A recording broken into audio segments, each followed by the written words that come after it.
All right.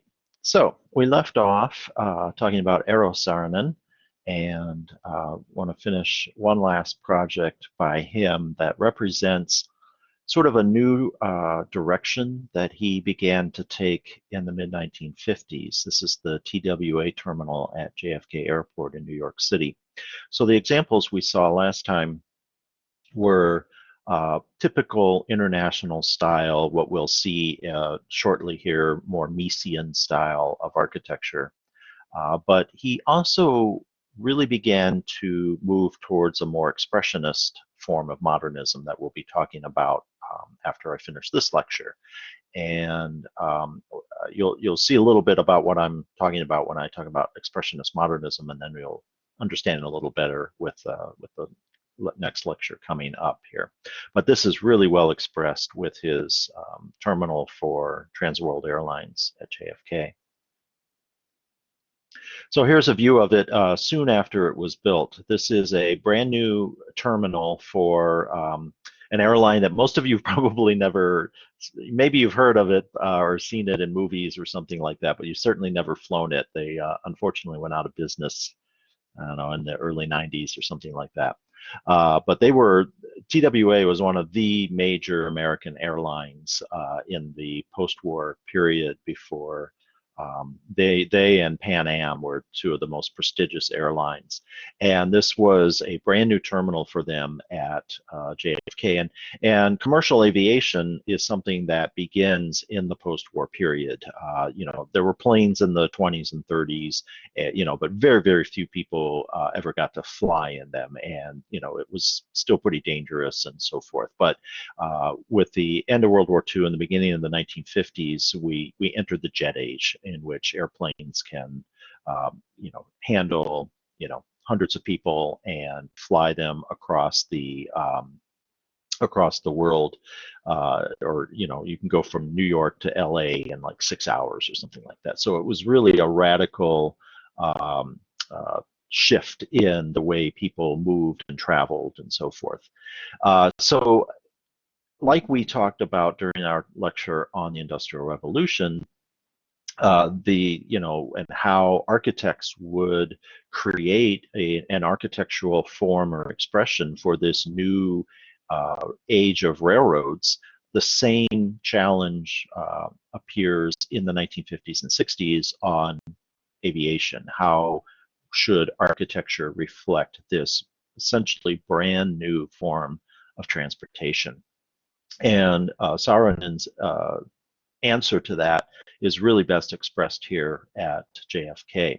And what he does is, and when I talk about expressionist modernism, is he looks at the terminal as a metaphor for flight, as a way to express the idea of flight and movement. And people sort of, especially in this view here, this wonderful historic view, people sort of relate this or see a bird, with its wings outstretched, ready to take flight. And if I get my pointer out here, here's the little beak of the bird, maybe, or something like that, and these are the wings stretching out. And it really is representing this new idea of flight and movement that people have never really experienced before. In plan, it's a very simple terminal, and in many ways became outdated almost the day it opened. Commercial aviation was so new, it was so limited in this era but it just began to grow and grow and overwhelm airports. And so airport construction is basically an ongoing process, from about the mid-1950s through today, and it's still, there's major plans for expanding OHare right now and so forth. So this is the drive-up area here. So you would do pick up and drop off all on the same level, which nowadays modern airports have the two different levels for that. So right there, it's kind of antiquated. You walk in, and there's sort of a big reception hall right here, and you go over. I think to the right was the ticketing area, and over to the left was the baggage area. And again, that's now separated by two different levels. And there's no such thing in the early 1960s as security. This is, obviously long before 9/11, and and before the terrorist incidents and hijackings of the 1980s.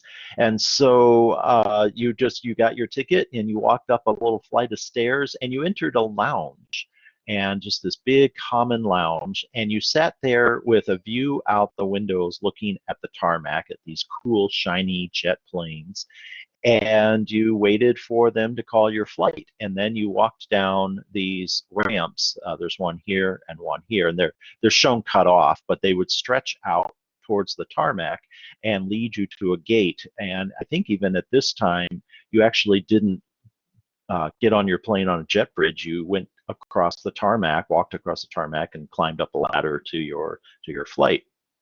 And so it was a totally different experience of flying. And as you can see, it's a very small terminal. And like I say, it was pretty outdated.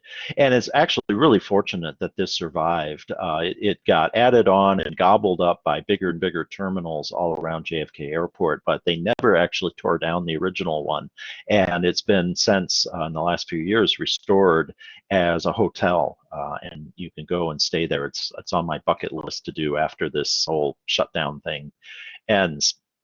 So here's another black and white historic view of from a balcony mezzanine looking down into the entry lobby area. So there's way off on the left, you can see through the windows is where you get dropped off by your taxi. You'd walk in, and once you had your ticket, you climb this set of stairs right here to the off view to the right, and where you would wait for your flight to be called.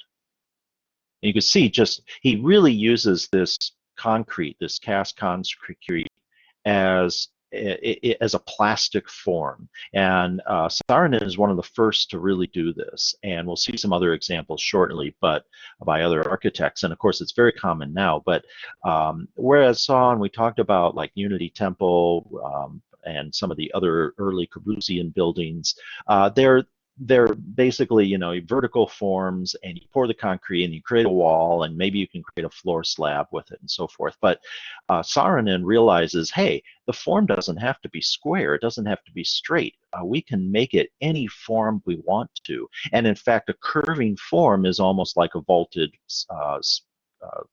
structure. And so the curved vaulted structure of the concrete actually is beneficial to its strength of load capacity and compression. And so we really start to see architects experiment with the different forms that concrete can take. So here's another historic view. This is in that entry lobby area, and there's an information booth, and you can see the Saarinen's design, this cool, funky design for the flight information. And you can check, if you look closely, you can check your flight to Chicago and see if that's on time, and when you're likely to get called to go to your gate. And then this is the view of the stairs. So the vestibule, you can see the ticketing area and the vestibule on the right.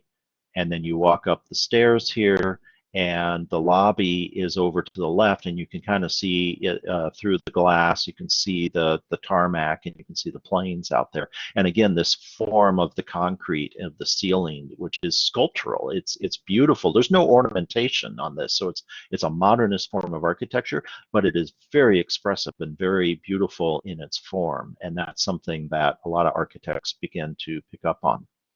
Here is a more contemporary view as they were converting it to the hotel of the lounge area. And you can see it actually, most of the building was white, and the underside of the concrete was painted white. But the Saarinen actually picks a pretty bright, bold red for the carpet and the seating area of the lounge. And it's all built in. It's like that, sunken living room that was really popular in the 70s and 60s, really funky and groovy.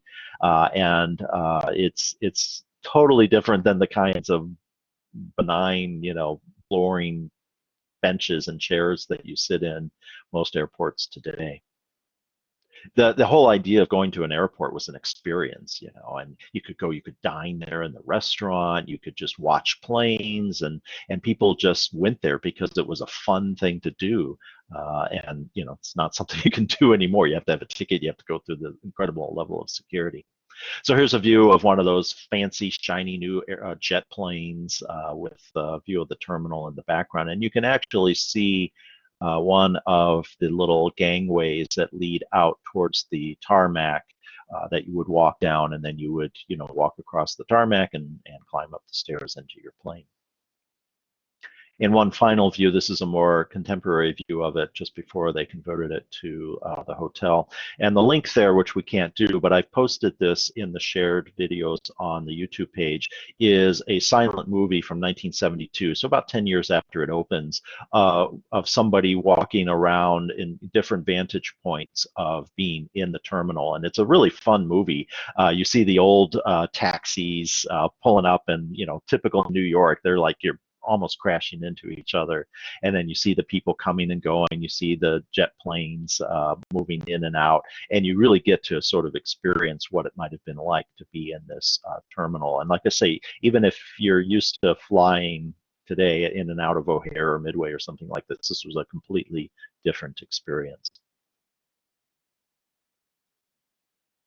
Saarinen also, and I've mentioned this before, he designed a lot of furniture. These are two of his most famous designs from 1956, the tulip chair and table. And you can still get these today, knockoff reproductions or design within reach. And they're really hip now. A lot of younger people, much as yourself, are really into this mid-century modern, and it's really popular. And so you'll see a lot of Saarinen designs for sale in different venues. Now, I also mentioned last time Charles and Ray Eames. They were probably two of the best students that came out of Cranbrook. And so Eliel and certainly Eero Saarinen would have met them when they were both students. They met each other as students at Cranbrook Design School and got married in 1941. And they really became one of the most successful design partnerships of this mid-century modern movement. They tended to be more designers, so they did a lot of interiors and a lot of furniture designs and so forth. And I'll show you a couple examples of that. They were a little less influential in the architecture realm, and I'll show you one example, which is their own house of their architecture, but really they were more designers, but a very, very important and influential team, and worked a lot with Saarinen in the various projects that he worked on. He would bring them on as sort of the interiors design team, or they would design furniture for the interior. And an early example of a woman being a prominent designer as well, and she and Charles were quite a strong design partnership as well as a married couple. So this is their house. This is in Santa Monica, California from 1948. So they moved out. They had enough of the Detroit Midwest winters, I think, and moved to Southern California, which was, there was tons of work out there, lots of activity. And designed, they were successful enough to kind of create their own house. And like a lot of the earlier examples I've shown you, this was a laboratory for them, and they could do a lot of experimentation in their own home and try things out, and then maybe, the successful ones they could use on paying clients. I haven't had the chance to visit the house yet. I was supposed to go there about a year or two ago, and I messed up the reservation schedule. They're very specific about reservations, so it has to be on my next trip out there. But you can see it's a steel and glass frame structure. The glazing is mostly subdivided. Here's a large pane right here, but most of the glass has smaller panes of steel windows, some of which would be operable. And then there's solid panels with just some cross bracing and different colored panels. This is very Mondrian, out of Holland from the 1920s and 30s. You can see a lot of that influence the Dutch de Stijl movement, which we didn't talk about, but it really focused on bright, bold colors set within strong geometric forms, and there's a lot of that influence you can see here with the exterior. On the interior, it's a very industrial open space. This takes that modernist approach of don't don't clad everything in fake materials. Express your structures. Do you see the steel roof joists? You see the underside of the roof decking. This, you might have seen that in a factory, but to see that in a private residential home was almost unprecedented, even in the late 1940s. You know, an open stair that, again, this looks like it's on a gangplank of a ship or of a you know, of a factory or refinery or something like that. And this is their main staircase in their own home. So they are really breaking the bounds of what interior design and residential design ought to be. And again, you see some of the bold colors up here in this cabinet up here, the bright blue, red, and white. That's very Mondrian and Dutch to steel. Here's a black and white view of another view of their house, different floating. Look at the floating planes of the ceiling hanging down that is becoming the artworks. You know, it's okay. You don't modernist architects don't believe in applying ornament to their buildings, but artwork is, you know, something that's perfectly fine. And so the artwork becomes part of the ceiling almost. And a view of them inside their space. You can see again some of those floating ceilings. Here's just a ladder that goes up maybe to a loft space. I'm not sure. You know, some of this may not be practical for your everyday suburban residential, but it's like I say, it's an experiment for them and their lifestyle. We have a lowered ceiling. Looks like there's a lay-in ceiling here, which is a commercial. You'd see that in an office building, and here we're seeing it in a private residence. So that's another experimental use of applying different forms. And this view here shows a lot of their popular furniture. They really experimented a lot with molded plywood and molded fiberglass. And some of this came out of World War II. There was a lot of experimentations with this common material of plywood and fiberglass and how can that be applied to the war effort.